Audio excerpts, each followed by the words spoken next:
and welcome to another gameplay review on the Virkayu gameplay channel. And in this one we have JAX Jungle with lethal tempo, not Conqueror, not anything funky, no AP, but we will talk a lot about it because in my scouting to see what videos, what games do we have available with the helicopter man and his newfound AP ratios that we could maybe use for an educational video. There were a lot of Zhonyas. Like a lot of Zhonyas. Now, whether that Zhonyas was paired up with Divine Sundra, like a Volibear, that did happen a lot. Nash's Tooth, probably the next most common. And then I had the unfortunate personal game happen to me whereby I was against a JAX Jungle who built Night Harvester. Now, I 1v1'd him as a Zyra support, so take from that what you will, but I think basically we can agree that if you want to be a spellcaster helicopter lander, using his actual spells to get that AP, those AP ratios on the Counter-Strike, on the Leap Strike, sorry. Leap Strike no longer has AP ratios. The Empower on the W, go for it, you can do it, it is something that is possible. However, when you're thinking logically about something that has a 3-hit passive, right, on his ultimate, when something has an attack speed based passive on his passive, and obviously his Giga Leap Strike, which does physical damage, yeah, is it worth going Spellcaster when you can just attack people faster with a shit ton of AD and obviously have hybrid penetration in the form of Divine Sundra and just kill everybody that way? That is definitely the best way to go. Now, we have Pyke here in the meantime, rotating to the mid lane. We have kills in the back end. We have the Samira Lulu doing the work in the bottom lane. And we have a JAX Jungle full clearing, which is great because when we talk about JAX Jungle, we can say, hey guys, do a 3-quadrant. Hey guys, do a Red Raptors Grump gank bottom lane. Now, can you be aggressive like that on JAX? Let me just make sure the volume is all good. Yes, it is. You can. You 100% can, and we looked at JAX Jungle last year, where he literally did that. This was like the rank 1 JAX in Korea, and he would straight up go Red Raptors Grump dive top lane, take Scuttle, gank mid lane, dive bot lane, and obviously try and get the double Scuttle. That was a 315 crab though. We're in the new reality with a 330 crab, but when you can full clear by 332, people are gonna be like, wow, that's actually pretty good for clear crab. We can do that. Yeah, but you're going to lose tempo control over enemy junglers. Now, we're against a Wukong here, obviously, who already has his assist. Hits the plancher, 20 CS. We're deciding to actively go for level 4 spike, 2 points into the Empower, obviously. And now we can look to gank a lane that maybe or maybe not has sums. That will be something you have to check. Draven does the disengage. I should probably swap these for you people. It bugs me more than it bugs you, trust me. So the Empower here, obviously, is the thing that does that magic damage enhancement, but at the same time, why is Syndra going top lane? Yeah, sorry, I got confused because the Syndra was going up, and I'm like, okay, there's a lot of fisting and rotating. And I think there's a lot to be said here for that exact style. We do have our Counter-Strike active. We can most likely do a Leap Strike stun. In fact, we don't stun anything, but we've got the flash here. We've got our power up that we can use, which of course enhances Leap Strike and your next attack. Now we can chase down. We will have Leap Strike up again, so we can just jump back onto him. We hit the bonk. Not enough with the cooldown on the Counter-Strike being, for reference, 12.73 seconds. So try and use that opening stun as best you can, but obviously the enemy team is allowed to do so. So, if we're talking about the chaos of low elo, the chaos of your particular chosen MMR range, whereby you are stuck or whereby you want to improve and climb to the next level, look at the consistency of the JAX's game plan here.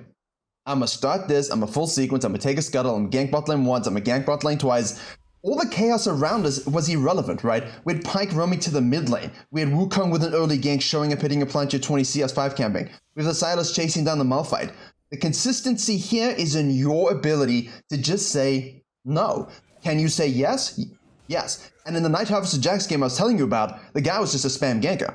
Like, he just would run up and down, and he did exactly what the rank 1 cringe JAX did last time in the video last year. So you have the versatility of doing both, but your first clear is not fast enough to say, hey, I'm going to go the same thing as a Hecarim, or hey, I'm going to go and try and match up with a Karthus. You're not going to be able to do that, but it will amp up nicely. Warhammer, Ruby Crystal, good smackings. We're obviously now on the Krugs tier 2. We'll go tier 2 Raptors. We can cut in here and gank this or counter gank it as we need to. Level 6 from the Victor. Pyke in the mid lane. Malphite in the mid lane. Level 4 Malphite on the mid lane, by the way. So when we're talking about 5:30, 5-minute waves getting level 6, the Malphite has been severely compromised. Is that the way we can say it? Severely compromised. So if you're the JAX doing this strategy, and you watch the main channel video on the 3-2-1 rule, 3 ganks bot, 2 ganks mid, 1 gank top lane, you know, you don't need to go top lane there because your top lane has it under control. We can take that 1 gank from top, maybe put it in the mid lane. Maybe make it 4 ganks in the bot lane, 2 ganks in the mid lane, and 0 in the top lane, 420 nice. That's possible, yes. But I think the most important thing for me for JAX Jungle in the low elos or the mid MMRs is how do we want to play the game? Don't be what you're not. be what you are, which is an obnoxious, annoying, scaling, split push option, disgusting fighter guy, right? No one likes this champion at all when it's fed. So become that. His name indicates the degeneracy that is required to main this champion in any capacity, right? Okay, so if you are, you know, obviously if you're not a fan of UTIs and things like that, you know, right? But the whole point is, look for the split push. Look for the thing that gives you control over the game, and don't get behind through high-risk maneuvers unless you know straight up, I'm going to tower dive this, I'm going to dive this, and you see those things going. This, for me, is an excellent copy-paste, full clear, scuttle, crab, double gank bot lane play, level 6 early. I like it, I think it's solid, and I think you should do it in this meta, especially next patch as well. Hey, look, I'm level 6, I've got the helicopter twirly whirlies, which is going to give me bonus resistances. Let me hit you, please. We have not activated it yet. The pike is trailing away. We have leap strike available now. Cannon wave, so don't go too deep. We're going to leap strike to reposition. We have everything up. We're holding the wave. We're baiting out with the... we dodge things with the counter-strike. Is he just holding and baiting this for the Samira? Look at the niceness. Look at what you can do for your bottom laners, my friend, even if it's not a gank here. Wukong obviously is still here now, which is shadowing. This is now bothering me a little bit. A little bit not so good. Malphite has finally hit 6. The pike is mid lane. We're going to go here and get a free kill. So Jax is basically going, I don't care, I'm in my own world. Let me see. Wukong was 5. The Draven had to leave. Pike was mid lane. I'll do a dragon. Let's do a dragon. So you see the nice, simple game plan flow that we can have here. Now, if they all collapse and rotate, you have to be able to fight. That's something you got to put in your brain here. If they come, am I turning? If they come, can we win? If they come, can I just burn it out and, you know, kill them afterwards? The Lulu's able to actually get it here. We get the exhaust flash from the Wukong. Should the Wukong have coin flipped that steal? No. What should he have done instead? A potentially topside 6, gank this guy, if possible. Or do some counter jungling, right? There's a lot of cool things we can do. I saw it. And then I thought, no. And then I saw it hit him, and then I went, ah. So yeah, nice ult by the Draven. Unfortunate for the Yaks, but that's fine. So low KB gaming is definitely going to be order of the day, I think, in low elo. I don't think you want to coin flip too much with these hyper gankers. Let them do their thing, right? Because now we get the Sheen. Obviously, the Sheen is the juicy item, the good item.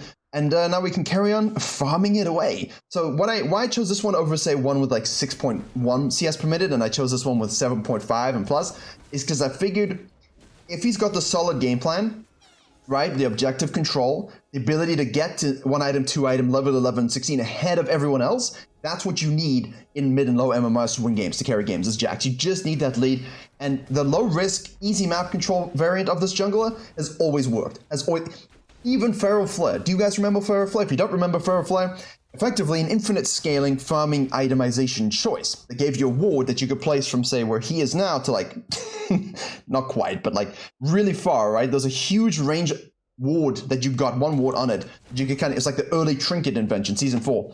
So what you would do as a jungler back then is, because it did so much damage and it just infinitely scaled, farm, and it's stacked on monsters, epic monsters, champions. So whatever you're doing, you're just stacking it. And for JAX jungle, especially, Rengo jungle, anything like that, you would just sequence, take a few objectives, and if there's no ganks, you didn't really give a shit, because you would get so fed and no one could touch you. And JAX, while that doesn't exist anymore, and the attack speed jungle item doesn't exist anymore, you still have that opportunity. See, now we're at 3.6 with 200 gold ahead of the Wukong. Now reminder, okay, nice flash on the counter-strike, nice into the E-bonk there. Very, very well done. Careful, don't feed doubles to the victor. Restraint, thank you. See, biggest thing for low elo mid MMR, restraint. Can I kill him? Should I keep chasing? What are his cooldowns? Do I not know? Is it going to come up again? Is the gravitational field coming up again? Okay, I don't know. Fine, back up. After the game, look in the wiki. What's the cooldown of Victor's gravitational things? You press it, and unfortunately, I actually done for 15.45 seconds. I knew it was longish. I just didn't know the exact spell. Definitely wasn't going to be up again, but it's like, where is everyone else? Where's Pike? If someone's missing on the map, or can I just say, you know what? I see everybody. This is a waste of time. I'm never killing him. I might as well just get the experience. So those are the things you need to think about. See, now I know as well. When I see Victor at this itemization spike at level 9, I know it's 15.45 seconds. Database updated. But also you'll forget these things sometimes. There's so many cooldowns you can remember. It's just good to know what's in the meta as much as you can. Like, you know, the Zed and the Vladimir, the W's and the Sanguine pools, 20 plus seconds. That's good to know always. But see, here we could just hold this as well. There we go. Nice guy. You should have gone directly, my friend. So good hold here. Now, of course, we observe. We see Victor down bot lane. We see Syndra up here. We see Silas dead. What could we do selfishly? Shove Herald go, right? Whereas Wukong don't care. Shove Herald go. Just absorb yourself. Cool. Cut down here. Take this. Oh, look, I can rotate to this, and get the kill. Then I can fall back to my blue side. Okay, so that is more of the outside in rule that we would want to do. And the world around us goes crazy. Jax says, all right, I'm rotating. So I think I would have preferred that. Alternatively, go Wolves Grump first. Wolves Grump for good sequencing, and then do the blue afterwards. There's no real reason to do the blue before the Grump at all, almost ever. We try the Q Leap Strike bonkings with the W, but not enough damage at this particular point. Could have maybe Counter-Strike, but at the same time, it's Pike, so slippery fool. We push this up 2 levels up. So next patch, as I was saying, more experience in the jungle, less gold in the treats. So the Wukong having failed ganks or not as much ganking potential, right? He's gonna lose a lot of that bonus gold from the jungle that he falls back to, right? He's gonna have 2-4 treats stacked up. He's only gonna get 20 gold per, right? Whereas now we get 30. So that will add up over the course of a game when they have unsuccessful ganks or counter ganks from you. And in the low mid MMRs, it's gonna happen a lot. High elo less so, obviously, because ganking success is significantly higher. But the Jaxes of the world are not only getting that benefit, right? Because they're not getting gold over the enemy jungler, but they're getting the enemy jungler's gold's being denied. So it's like, I'm guaranteed 20, 20, 20, 20. As much as I keep sequencing, I keep getting the 20 from the treats on loop on cooldown. The jungler's ganking too much, dies too much, or is wasting his time and having those treats not taken on loop, he's going to lose a lot of gold. But we also have the experience 10 per large monster gained, right? So you're looking at 60 on the first rotation, like at 40 on the second rotation, it's 100 experience. That's going to bring your level 6 up. And already we were level 6 while this guy was 5. So now you're going to be level 6 way before this guy is 5. So I think this kind of style will definitely be more feasible in the subsequent patch whenever it lands. But at the same time, please keep your eyes open for the gankings and for everything else. But I like this because we've looked at a Giga Fisting Jax game before. It's nice to look at one where it's like, hey, this is a great framework for low elo. The 3-2-1 jungle rule. We've been top lane now. We've been mid lane. We've been bot lane. Leap strike. Counter strike. Flash burned. Because you know, as soon as it hits, we activate the E, and you die. Or back down to your Krugs. So, free gank, burn the flash. Cool. Silas will say, thank. That counts as a gank. I can use that. This, we obviously have the dragon up, so we're giving up this intentionally. Again, should we, up to you. I prefer more so, I would kind of swap my sequencing at this point, so I didn't have to make this decision of going Krugs down or going dragon and so on. I would try and cut it so that I could actually be taking this dragon. I think in most of your MMRs it's a good idea, so that's probably an oversight from the Jax's perspective, especially seeing as you're kind of strong, right? We want to be able to do those things. And if you're not going to rotate, don't rotate. Just do red, do this, cut in, take this stuff, shadow the Silas, Malphite moves up, kill the Malphite, push this as well, right? So if you're not going to contest this, you're intentionally giving it up, then cut in, counter jungle, shadow, kill. No flash, right? And now you can push down on the top side. So if you're okay giving up an objective, give it up, but don't give it up for nothing. Go and do something else, right? Do something potent, powerful, meaningful, and make sure you're keeping yourself ahead and getting fed. Now, we are level 10. The Wukong was down 30 CS. It's now down more CS. We have here the prime Counter-Strike into the Flash Sleep Strike, into the Empowerment. We did use our ultimate as well, obviously. And that's a dead Victor. Nice execution. It's eventually going to have to make a nice play like that. Eventually, you can't just farm and look at stuff. You're going to have to go all in nice aggressive, use your Divine Sunderer Spike, Hyper Penetration, always juicy on this champion, considering, I mean, we look at this, magic damage, right? Magic damage, max health magic damage, by the way, as well. And then obviously here we've got magic damage. So the Hyper Penetration from Divine Sunderer allows us to make that magic damage go further, while also allowing us to maximize our auto attacks, leap strike, and passive, as well as the passive on the ultimate, to ensure the most DPS we can get through, as well as giving us a max HP damage proc on the ultimate, on the Divine Sunderer, plus what you're seeing right now. A lot of sustain over time. It's been nerfed. Ooh, Silas taking, see, this was an extension of our gank on the top side. No Malphite ultimate, can't do anything about it. Silas says yes, and he becomes the Malphite. I am the Malphite now. That's what he did. That's what he said. Push the tower, hit the towers, take their cams. You see how fluid and easy it can be to take control of games when you play like this? It was so good because we were just looking at the Jax farming and doing easy life. We didn't think about the Pyke going mid lane. We didn't talk about the Wukong. Like, we were tracking and thinking what he wants to do, but this is probably one of the first high-elo videos I've done in a while where I'm just, like, not talking about the enemy team at all. Just talking only about the JAX. This is it, guys. Put yourselves in the zone. Like, what's the gold amount now? 7.2, 7.5 for the Silas. He is winning auto, but we were there twice, so that's great, right? Cleanup kills, burning flashes. Wukong is 5.2, you know? So let's keep track of this, obviously. We got the damage proc here. We see the Lulu way out of position.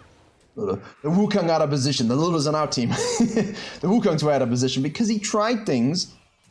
Didn't work. Don't care. Messed up his sequences. And that's why we still tell you to farm. So everyone says like, oh no, you can't farm anymore. You're not like, come on. Jean-Luc Picard memes. Easy. You can flame Horizon a Diamond Jungler. Easy. You can flame Horizon a Mercer Jungler without thinking in this meta. And if you can flame Horizon them, and weave in a few ganks in between, a few counter ganks and things like that, you're going to be juiced. I mean, you're not going to match a Pyke. You're not going to match a Pyke's rotations.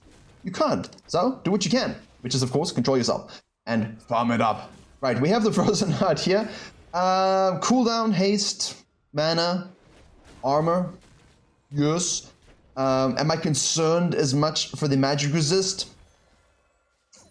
Not at this point. The Pyke is the biggest issue right now. Wukong will always be important because he has armor shred in his queue. So like having armor, you know, is a good idea and just in general, even when he's behind.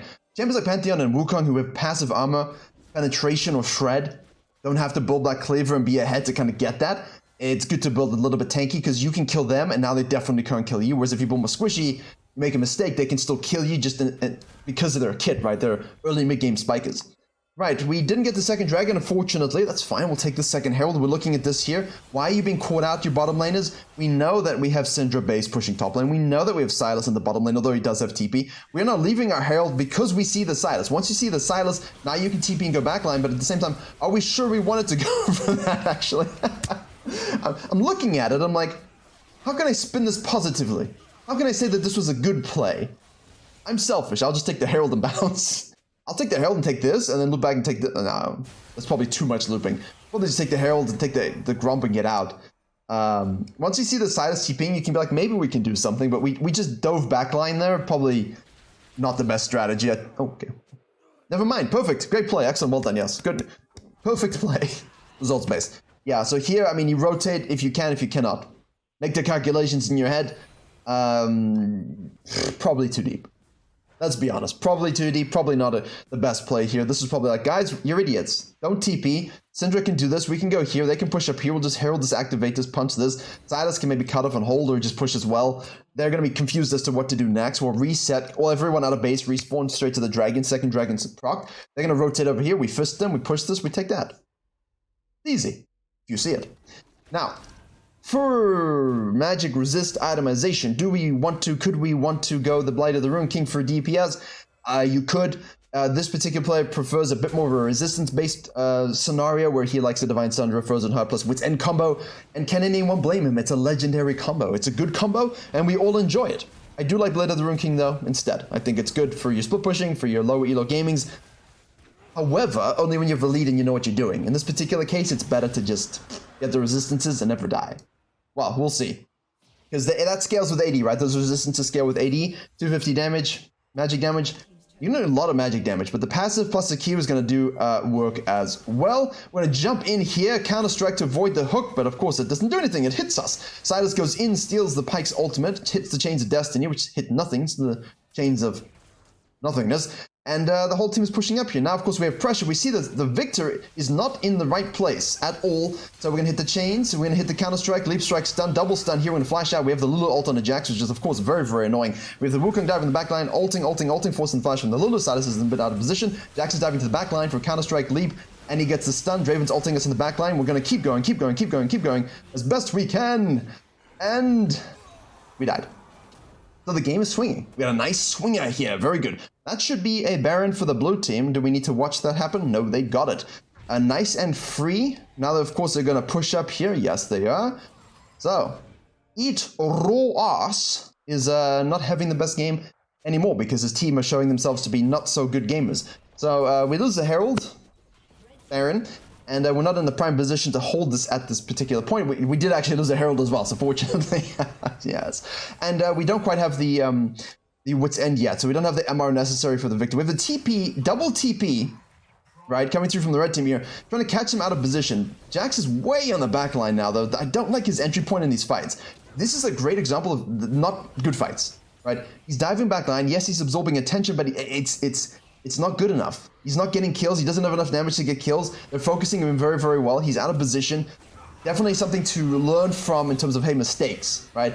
Not the best Jax teamfighting at all, but that is essentially the goal, right? You want to be the guy that's so fed you can jump on the backline, kill their ADC like an assassin, and then go next, and use your haste and your leap strike as quickly and as often as you can. And for reference, at this point with 1 point, we're at 5.71, so it's a reasonable cooldown, and obviously this is 2.14, so that empowered damage you have is a lot, frequent. So now, of course, push into the jungle, take all of their camps. Maybe we could set a trap here. We have the Pyke being caught out, killing, well, Syndra's caught out. Pyke is fine. Now Pyke is caught out. Really a strong Fiesta game, and I think I would have liked to see a bit more macro splitting, but you're seeing the downsides to the champion when you don't quite get the ganks off either. I think we could have maybe hopefully executed a few more ganks, but our team wasn't making it easy. And because we were so stable with our CS, we're up 60 CS. And we're only up 1 level, which is tragic, right? This showcases the downside of what I'm talking about, in that it's not always perfect. So you have to be able to push towers and push the map and assassinate people and make the ganks as well. So if you can do that, by all means, you will enjoy yourselves. Not quite yet, only 8:52, so we're kind of wandering around a little bit. In fact, nothing happens for a little bit at all. We're farming, and we finally get it. So we farmed enough, we got the wit's end. Now let's see what we can do. Blue is stolen. Plant is hit on us, so we saw that. We have 3 mid, 2 bot here. We're kind of going to get forked. If they have 5, we're screwed, right? If they have 5 and they get in on us, 5v2, we're dead. If they have 5 and they go 5v3, let's see. Let's see what happens here. So Victor's out of position. We do lose the dragon. The Wukong is now also level 13. We're 14 at the moment. See, they saw the split. They're moving on the split. The Samira's running away. Like, this is the problem with those angles of approach. Samira? Mira? Jax is here. They're overcommitting on the top side. We're not going to focus on that yet. Now they see us. The Jax is like, okay, look, I'm not going to go deep this time. I'm going to turn, wait for my team much better this time. Front to back with my team here. We've got the bonkings, we've got the leap strikes, we've got the counter strikes, we've got the Lulu ultimate. We get hooked into the team. We can Malphite ult it. It doesn't really matter. Hit the person in front of you. Hit the person in front of you. Leap strike is available, as is counter strike again. Respace. There we go. Onto the Victor. Get the empowered damage. Stopwatch. We do have 1 more bonking. Ah. Beautifully done. There it is. There it is. Did you guys see that? That's exactly what we want. We get hooked over the wall into an into a WQ, so we get the empowered damage as well. We leap strike to our teammate and jump out. Counter strike came through again for the extra stun. There you go. That's the benefit of having haste. Blocked 506 damage. Damage to champion 760 on that one fight, the whole thing. Damage to champions 2,400, healing 2,340. So that's why this is just so much better overall, even though you can take AP atomization, right? And obviously do the spell casting, but I think this is still a better fundamental way to play the champion. I would say I do like the Zhonya's though. I much prefer the Zhonya's because it buys time for cooldown, leap strike, and counter strike outside of the Zhonya's, but also literally, as we see, we have a lot of AP scalings now. Like they just gave us 100% AP scaling because, so we can still use that, right? And that's why I think the Zhonya's buff last year when they gave him more AP, super useful. The stasis is great for someone like Jax with low haste, low cooldown. So use my spells, get in a rough situation. Oop, Zhonya's, all right, I have everything up again, now you die. GG. And I think I do like the Zhonya's more so I'm going to put that on the thumbnail and say, hey guys, please do this. It's also a very good way to move. Okay, back to base here. What could we, so you could buy it at this point as well. The stopwatch is kind of a nice stasis basis item. Obviously, in this case, we're going for the Blade of the Rune King. 4th. Yeah, I don't see. I like the idea of the frozen hub because we were fine and they had a lot of fed members, but you know what I mean? It didn't do that much. Did it justify its purchase point? I'm not entirely sure. I think it still could have been really, really good to go. Oh, they're doing a Baron, so they're going to coin flip the Baron. Okay, Cassandra's bottom lane. Let's talk about it afterwards.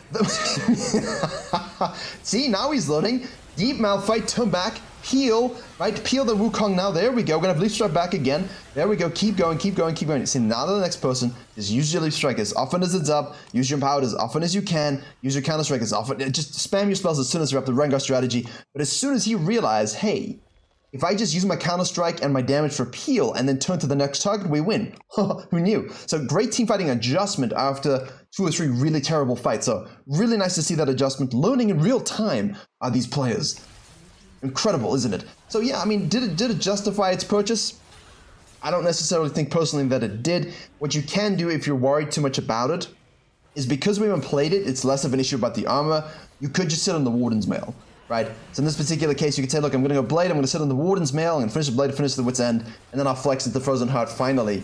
That could be fine. Obviously, the haste is super good also. Not to say that it's not, but hopefully you catch my meaning there, and obviously he's just letting his team end, and as they do. So, pros and cons to the style, 100%. Learning in real time, 100% itemization discussion, definitely. Zhonya's go for this at minimum, I think. Divine into Zhonya's can be really super good.